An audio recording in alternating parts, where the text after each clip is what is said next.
하루 종일 졸리다. 머리가 멍하다. 아침에 일어나기 힘들다. 이와 같은 수면 스트레스를 안고 사는 사람의 대다수는 여전히 조금 더 자야 한다라면 양적인 부분에만 신경을 쓴다. 그러나 바쁜 일상을 보내는 현대인이 지금보다 수면량을 더 많이 늘리는 것은 현실적으로 불가능하다. 보통 바쁘면 수면 시간을 줄이게 된다. 슬프지만 어쩔 수 없는 일이다. 게다가 너무 오래 자면 오히려 몸에 해롭다는 증거도 있다. 결론부터 말하자면 수면에 관한 고민과 스트레스는 양의 확보로 해결되지 않는다. 아무리 많이 자도 최고의 수면을 얻을 수 없다. 안녕하세요. 책의 소리를 담다 책소담입니다. 니시노 세이지의 스탠퍼드식 최고의 수면법, 옮긴 이는 조혜선, 출판사는 북라이프입니다. 아침에 일어날 때 상쾌하게 일어나는 사람이 얼마나 될까요? 늘 조금만 더 자고 싶다는 마음에 쉽게 일어나지 못합니다. 많이 잔 것 같은데 왜 피곤하지 생각하며 일어날 때도 있습니다. 평생의 3분의 1을 잠자며 보내는데 우리는 수면법에 대해 크게 관심이 없는 것 같습니다. 어떤 책을 소개하고 낭독할까 생각하다가 수면법에 대해서 이야기하면 좋겠다는 마음이 들었습니다. 책을 읽으며 그렇구나. 그래서 피곤했던 거구나. 새롭게 알게 된 정보들이 많았습니다. 저자가 말하는 핵심은 수면의 양이 아니라 수면의 질이라고 합니다. 양보다 질, 이게 수면법의 핵심입니다. 그러면 어떻게 수면의 질을 확보할 수 있을까요? 먼저 이 책의 목차를 소개해드리고 책의 소리를 담아 보겠습니다. 총 6장으로 구성되어 있습니다. 제1장, 잘 자기만 해서는 능률이 오르지 않는다. 제2장, 왜 인생의 3분의 1이나 자야 할까? 제3장, 숙면을 결정짓는 황금시간, 90분의 법칙. 제4장, 스탠퍼드식 최고의 수면법. 제5장, 잠의 질을 높이는 스탠퍼드식 각성 전략. 제6장, 졸음과 싸워 이기는 기술. 책을 읽으면서 꼭 소개해드려야겠다는 부분을 선정했습니다. 잠은 일상과 연결되어 있다고 말하는데요. 숙면하고 일상에서도 활력 넘치게 보내길 책소담이 응원합니다. 이제 책의 소리를 담아 보겠습니다. 구독과 좋아요는 행복입니다. 이상적인 수면 시간은 유전자가 결정한다. 2개월 동안 잠을 안 자는 동물이 있다. 일시적이기는 하지만 잠을 안 자는 동물도 있다. 황제 펭귄은 새끼가 부화할 때까지 1, 2개월 동안 잠을 거의 자지 않는다. 대다수 펭귄은 다리 사이에 알을 품는 습성이 있는데 황제 펭귄이 서식하는 곳은 영하 60도인 남극이다. 알이 차가운 공기에 노출되면 돌이킬 수 없는 일이 벌어지는데도 어떤 이유에서인지 황제 펭귄은 둥지를 만들지 않는다. 알을 품는 동안에는 눈만 조금 먹을 뿐 거의 움직이지 않고 서 있다. 사나운 눈보라 속에서 먹지도 자지도 움직이지도 않는다. 이 정도면 보통 일이 아니다. 이 일은 수컷이 담당한다.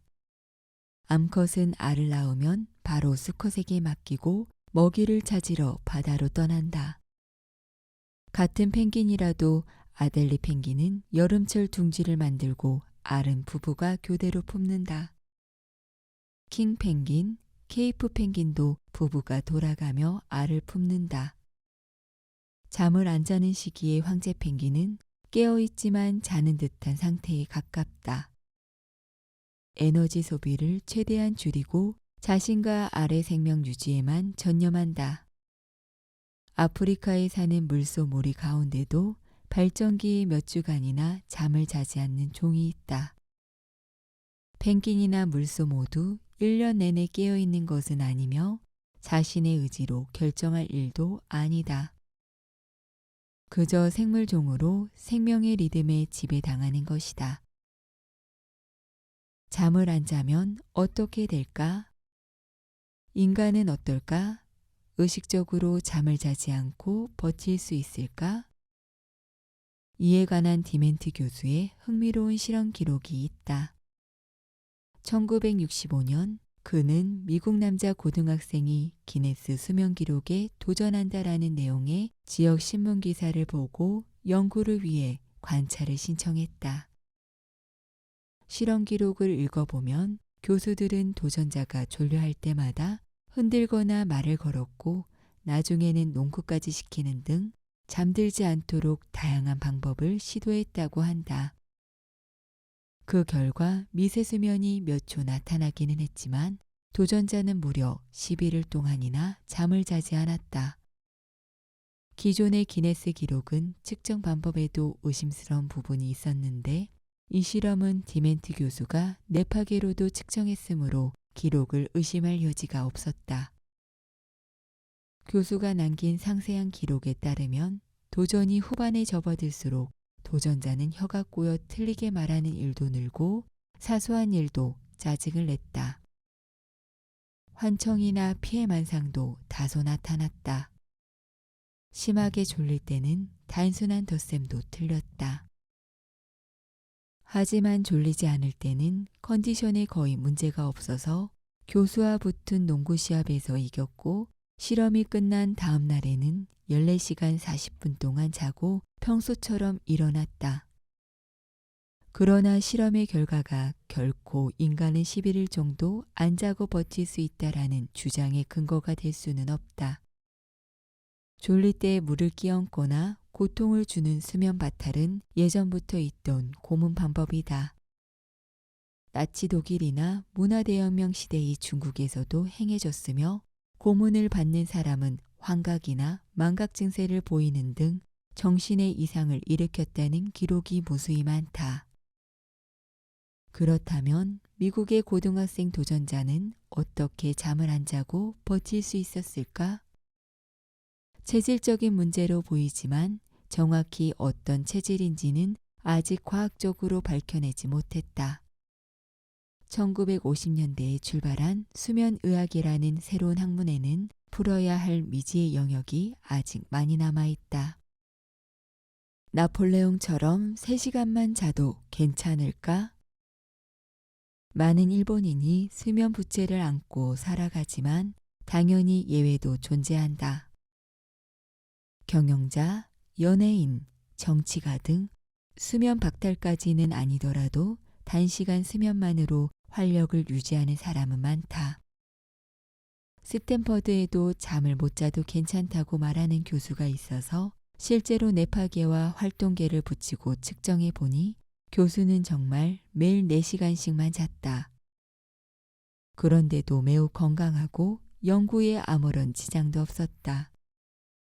바쁜 날만 적게 자는가 싶었는데 주말에도 똑같이 4시간만 잤다.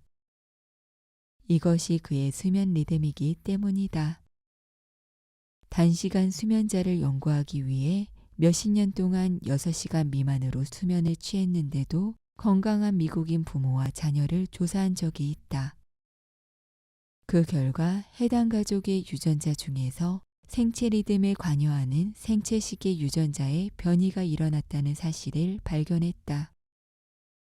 이 가족과 동일한 생체시계 유전자를 가진 쥐를 만들어 수면 패턴을 관찰했더니 마찬가지로 수면 시간이 짧았다.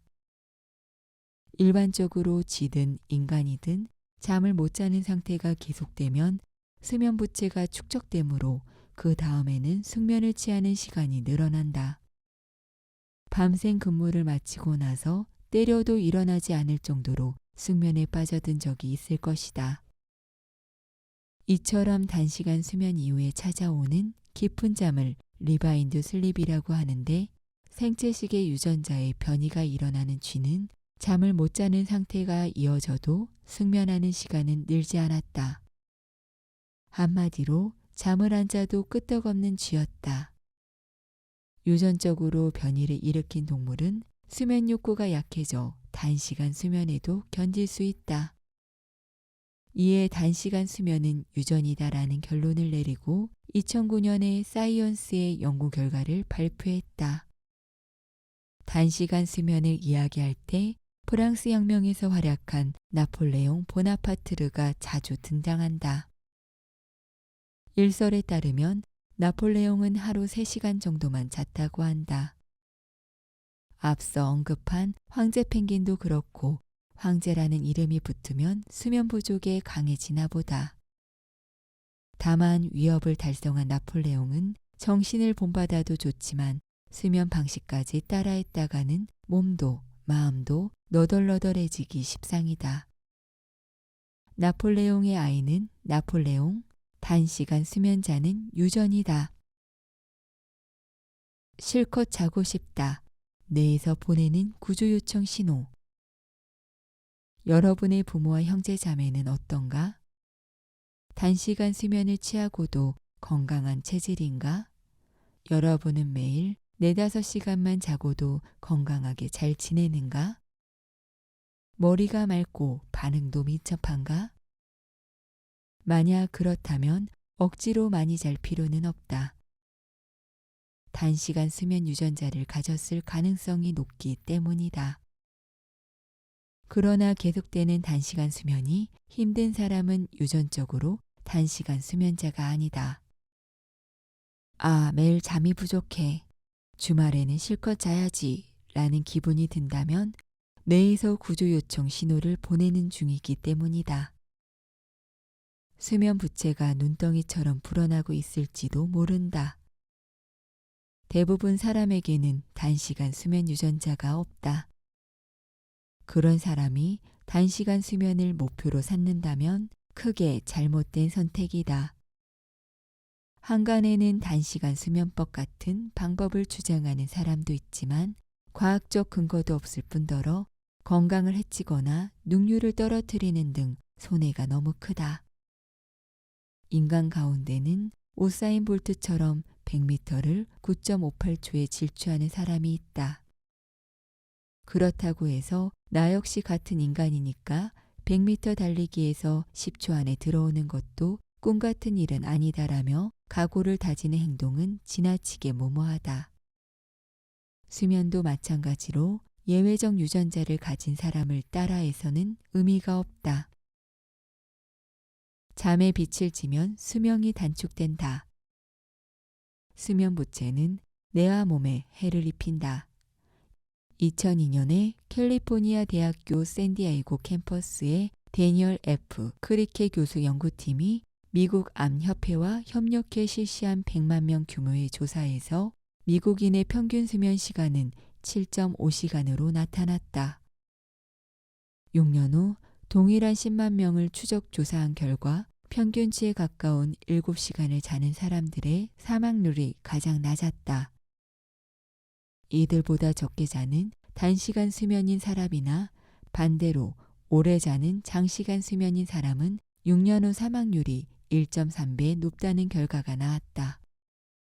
유전적으로 타고나지 않았는데 무리해서 단시간 수면을 취하는 편이다. 실컷 자는 것이 최고다라며 지나치게 많이 잔다. 만약 여러분이 위의 사례에 해당한다면 건강의 적신호가 켜졌을지 모르므로 주의해야 한다. 수면과 수명에 관한 또 다른 연구 결과도 있다. 약물을 사용해서 유전자 돌연 변이를 일으킨 초파리 행동과 수면을 관찰한 결과 단시간 수면을 취하는 초파리가 빨리 죽었다고 한다. 60일로 생애를 마감하는 초파리와 달리 대략 80년에 이르는 세월을 살아가는 인간의 수면 시간과 수명의 관계를 완벽하게 조사하려면 방대한 시간과 비용이 든다. 그리고 인간은 신체나 환경 면에서도 파리보다 훨씬 복잡한 요인으로 수명이 결정된다.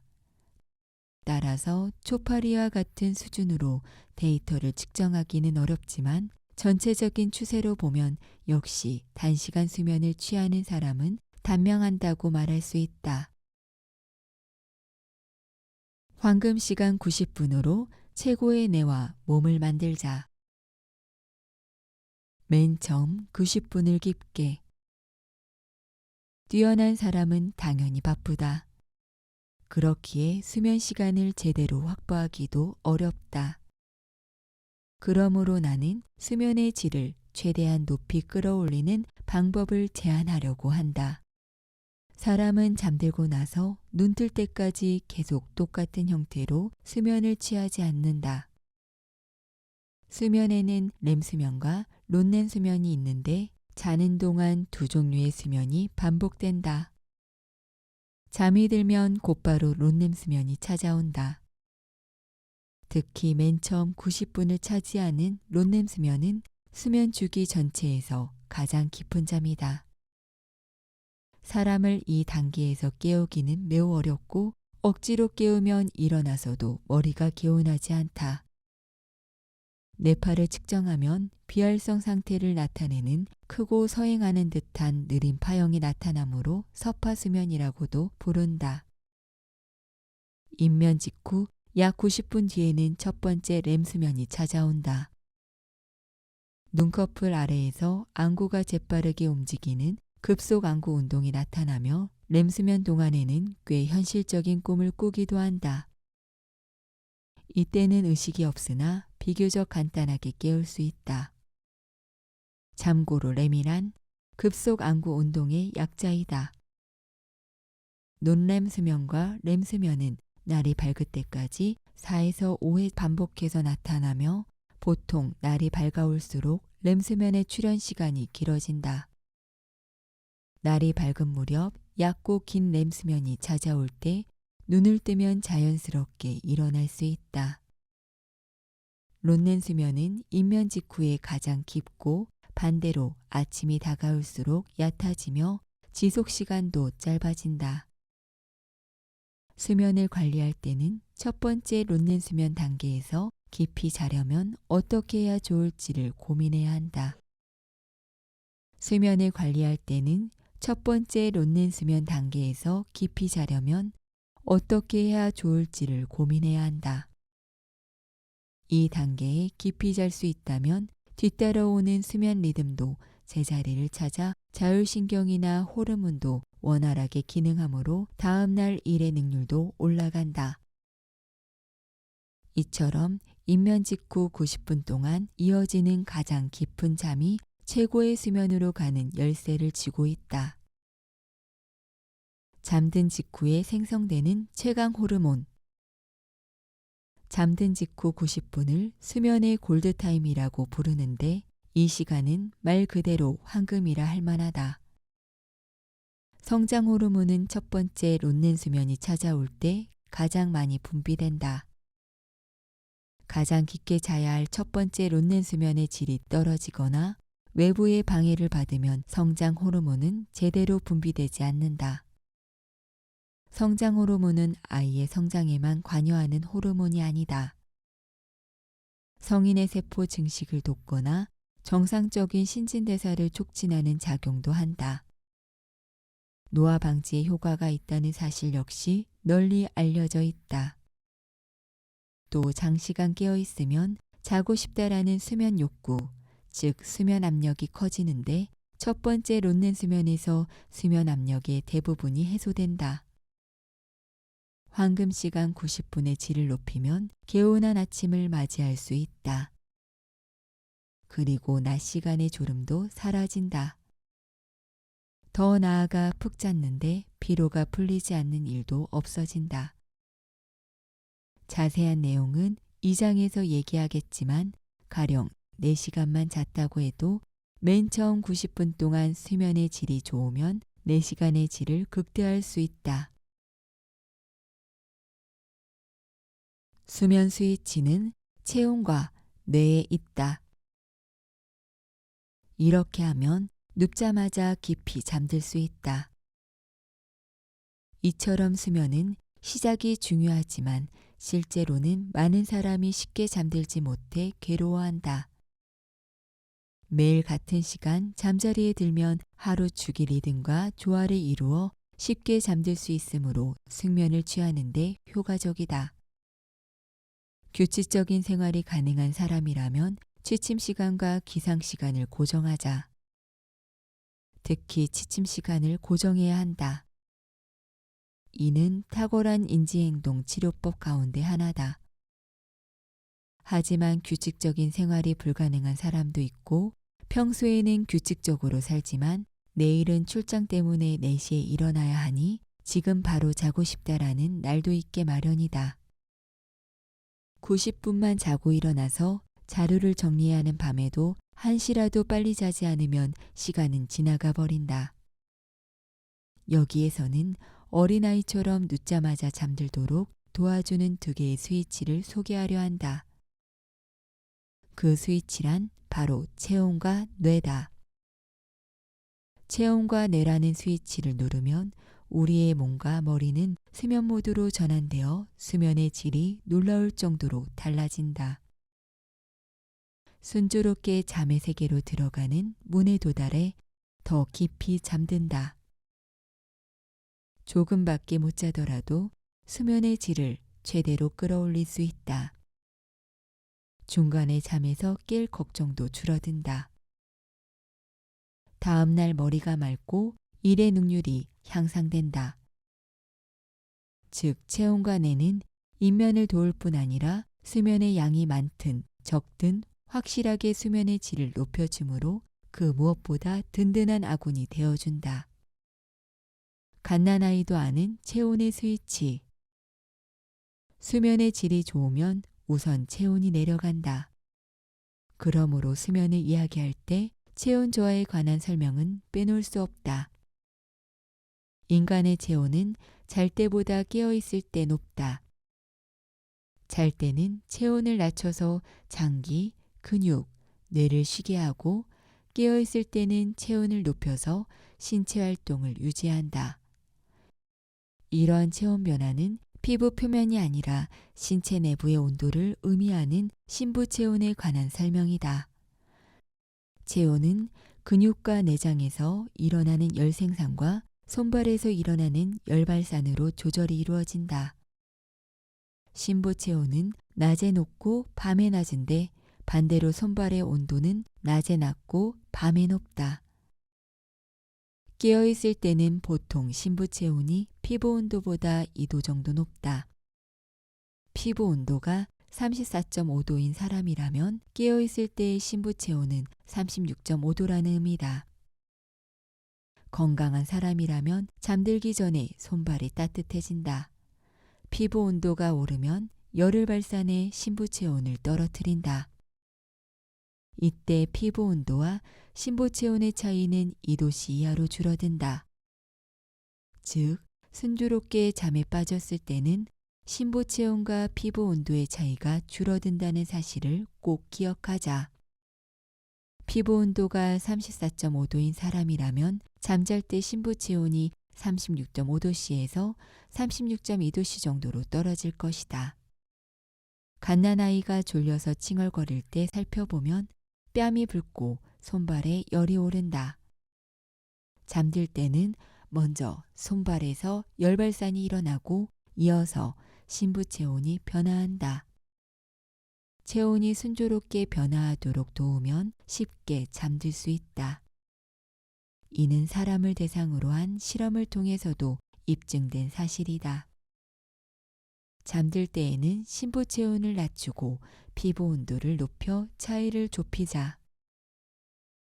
이것이 바로 황금 시간 90분을 부르는 첫 번째 스위치다.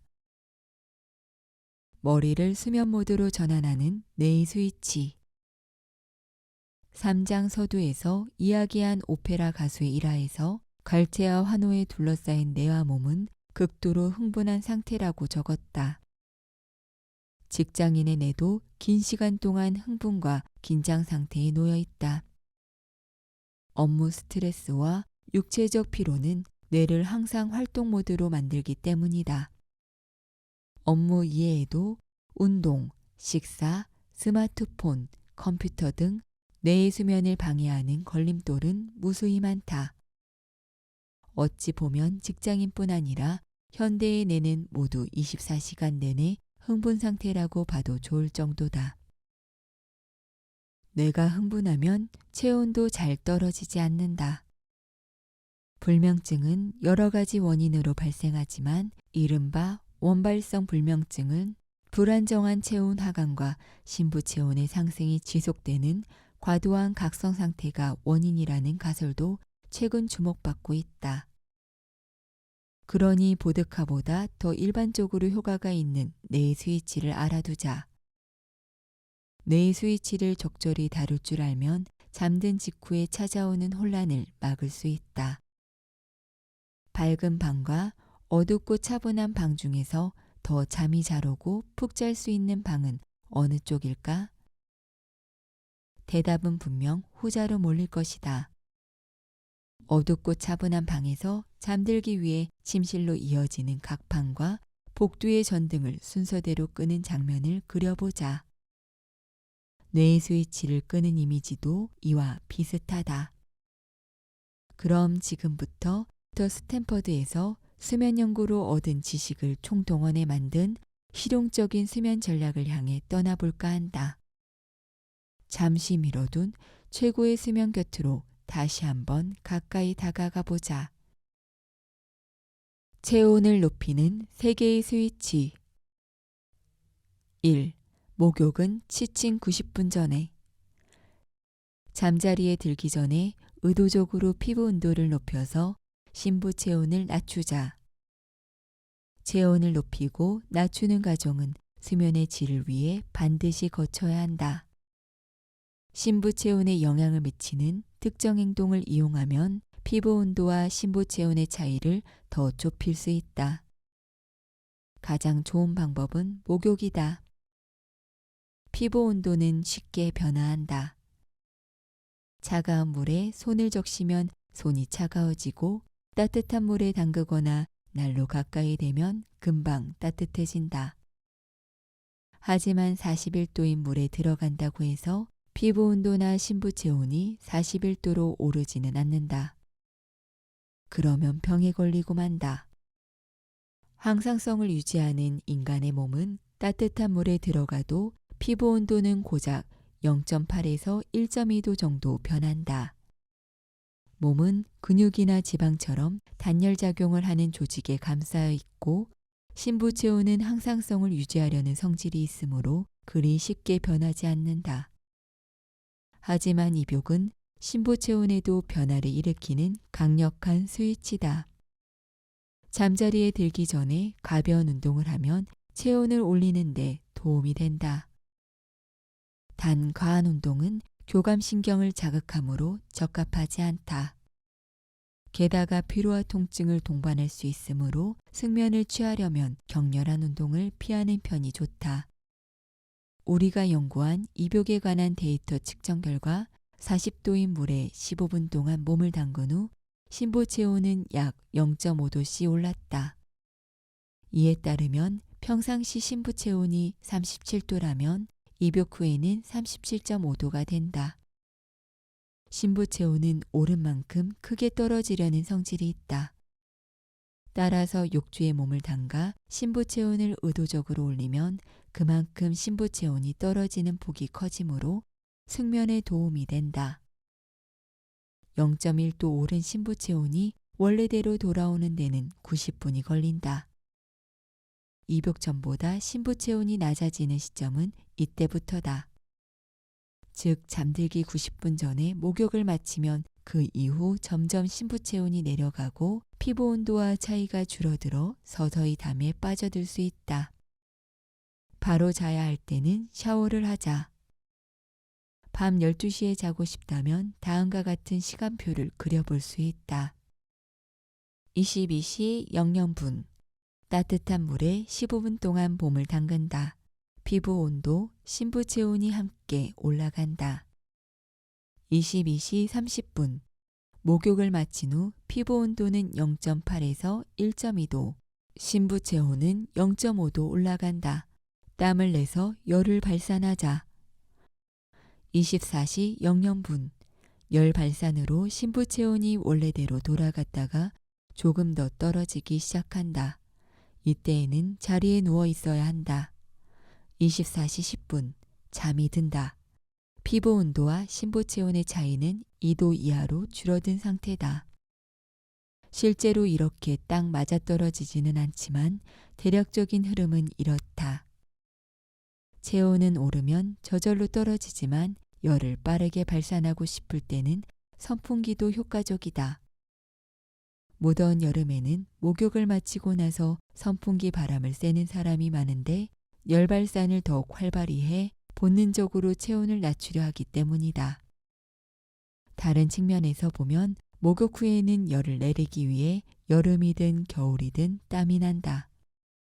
추운 계절이라고 목욕하자마자 두꺼운 잠옷으로 갈아입으면 열을 발산하기 어려워 신부 체온이 떨어지지 않는다. 40도 미만의 미지근한 물에 15분보다 짧은 시간 동안 몸을 담그면 신부 체온은 0.5도보다 적게 오르고 원래대로 돌아가는데도 90분이 채 걸리지 않는다. 따라서 뜨거운 물로 목욕하기 어려운 사람은 신부 체온이 지나치게 오르지 않도록 미지근한 물로 목욕하거나 샤워만 하는 편이 좋다. 2.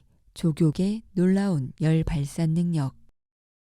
시간이 없으면 목욕보다는 샤워가 좋지만 그보다 즉각적인 효과를 내는 스위치는 족욕이다.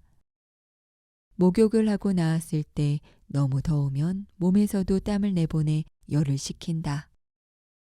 북유럽에서는 사우나를 한 다음 눈 쌓인 야외에서 알몸으로 뛰어다니는데 신부 체온이 크게 상승했고 열을 발산할 때도 기준치보다 체온이 높은 상태라서 괜찮다. 하지만 열을 발산하는 주역은 몸통이 아니다. 열 발산은 표면적이 넓고 모세혈관이 발달한 손과 발이 주도한다. 그러므로 족욕으로 발의 혈액순환을 원활히 하고 내부의 열 발산을 도우면 목욕과 거의 같은 효과를 얻을 수 있다. 목욕은 물리적으로 시간이 걸리지만 족욕은 그렇지도 않다. 목욕은 주로 신부 체온을 올리고자 할 때 효과적이다. 체온이 크게 오르고 크게 내려가는 만큼 시간이 걸린다. 반면에 족욕은 주로 열을 발산할 때 효과적이다. 체온은 크게 오르지 않지만 그만큼 신부 체온을 내리는데 기여한다. 취침 직전에 쉽게 할 수 있다는 점에서도 바쁜 직장인이 하기에 적합하다. 족욕의 목적은 발의 혈액순환을 원활히 하고 열 발산을 활발히 하는 것인데 마사지도 비슷한 효과를 낸다. 그러나 자신의 발을 스스로 마사지하면 몸에 힘이 들어가서 지치고 마사지 방법을 생각하느라 뇌가 피로해지므로 수면 시에는 적합하지 않다. 역시 대야 하나만 있으면 할 수 있는 족욕이 현실적인 선택이다. 샤워하면서 발에 중점적으로 열기를 더하는 등 다양한 방법을 고민해서 자기 전에 발을 따뜻하게 해주면 좋다. 양말을 신으면 잠기운이 달아난다. 발이 차서 잠들기 어렵다고 말하는 사람이 많다. 특히 여성의 비율이 높은데 개중에는 양말을 신고 잔다는 이야기도 종종 들린다. 냉한 체질의 원인은 여러 가지지만 유전의 영향으로 혈관이 좁은 탓도 있다. 흡연도 혈관을 좁히므로 담배를 자주 피우는 사람은 대부분 냉한 체질이다. 어찌되었든 몸이 차면 손발에 있는 모세혈관이 수축해 열 발산이 잘 일어나지 않는다. 따라서 모세혈관을 넓히고 혈액순환을 원활히 하기 위해 양말로 발을 따뜻하게 하는 행동에는 일리가 있다. 양말을 신어 발을 따뜻하게 한다. 잠들기 직전 양말을 벗고 열을 식혀 신부 체온을 낮춘다. 잔다 라는 흐름이 가장 이상적이다. 하지만 수족냉증이 심한 사람은 양말을 신어도 발이 찬 경우가 많다. 좀처럼 잠들지 못하고 결국 양말을 신은 채로 자거나 양말을 겹쳐 신기도 하는데 양말을 신은 채로 자면 발에서 열발산이 제대로 일어나지 않는다. 발을 통해 열을 식히지 못하면 심부 체온을 낮추기 어렵고 직접적으로 수면에 영향을 미쳐 결국 수면의 질도 떨어진다. 양말은 잠깐만 신거나 냉증이 심하지 않다면 잘 때는 되도록 신지 않는 편이 좋다.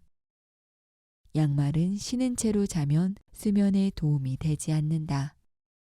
운동이나 마사지 등으로 평소에 손발의 혈액순환을 좋게 할 필요가 있다. 전기 담요나 찜질팩을 사용하는 방법도 있지만 계속 따뜻하게 하면 이번에는 열이 쌓여서 열발산 작용이 일어나지 않는다. 만약 사용한다면 자기 전에만 쓰자. 열이 올라 혈액순환이 잘 되는 시점에 사용을 멈추고 자면 열 발산이 잘 일어난다. 책소담. 오늘 낭독은 여기까지입니다. 구독자 여러분의 숙면을 응원합니다. 구독과 좋아요는 행복입니다. 책의 소리를 담다 여기서 마칩니다.